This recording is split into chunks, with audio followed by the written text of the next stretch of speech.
YS Jagan Nellore tour పై కూటమి YCP నేతల మధ్య మాటల తూటాలు పేలుతున్నాయి.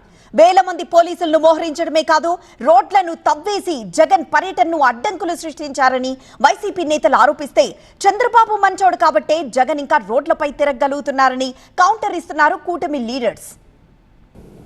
మామూలుగా జగన్మోహన్ గారు నాకు సెక్యూరిటీ కల్పించండి ఈ విధంగా ఉందని చెప్తుంటే, జగనన్నకేమో 10 నుంచి 15 మంది 20 మంది ఇచ్చారు ఆయన చుట్టూరు సెక్యూరిటీ. అది కూడా ఉందో లేదో డౌట్.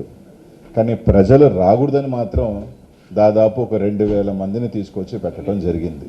ఎక్కడికెక్కడికి ఇది చేయటం జరిగింది. నోటికొచ్చినట్టు అతను కామెంట్ చేయొచ్చా పోలీసుల్ని? ఇదే పోలీసులు ఉపయోగించుకొని వాళ్ళతో ఎన్ని పనులు చేయించుకున్నారు, అతను మర్చిపోయారా? నెక్స్ట్ ఇంకొకటి ఏంటంటే, ఒక ముఖ్యమంత్రి స్థాయి వ్యక్తి మీ మంత్రుల మీదకి మా ఇళ్ళ మీదకి వచ్చి మీకు కొడితే చంపితే ఆ పదాలు ఉపయోగిస్తున్నారంటేనే వాళ్ళ తాలూకు మెంటల్ స్టేటస్ ఎలా ఉందన్న సంగతి మనం ఆలోచన చేసుకోవాలి. మానసిక పరిస్థితి ఎలా ఉందన్నది ఆలోచన చేసుకోవాలి. మేము వాళ్ళు రెచ్చగొట్టే పనులు చేసుకునేయండి, చట్టం తన పని దాన్ని చేసుకుని వెళ్ళిపోతుంటది. విషయం ఏంటంటే, అతని తాలూకా బాలతను అక్కడ బయటపడుతుంది అలాంటి మాటలు మాట్లాడుతున్నప్పుడు. నిజంగా ముఖ్యమంత్రి అయిన వ్యక్తి నోట్ల నుంచి రావాల్సిన మాటలేనా అవి? బూతులు తవ్వడం కూడా ప్రొడక్షన్, రోడ్లు తవ్వడం కూడా ప్రొడక్షన్. ఇది ఎప్పుడైనా దేశ చరిత్రలో జరిగిందా?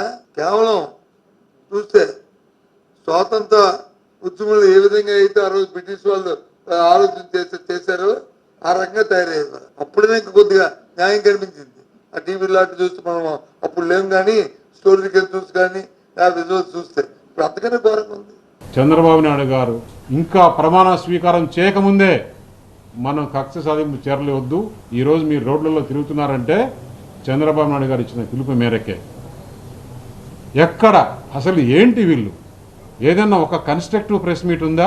మీ ఎమ్మెల్యేలు ఏ విధంగా ప్రెస్ మీట్లు పెట్టారు, ఏ విధంగా రెచ్చగొట్టారు, అప్పుడు మహిళలను ఏ విధంగా మాట్లాడారు, చంద్రబాబు నాయుడు కుటుంబ సభ్యుల్ని కూడా ఏ విధంగా మాట్లాడారో ఇవన్నీ మర్చిపోయారా జగన్మోహన్ రెడ్డి గారు?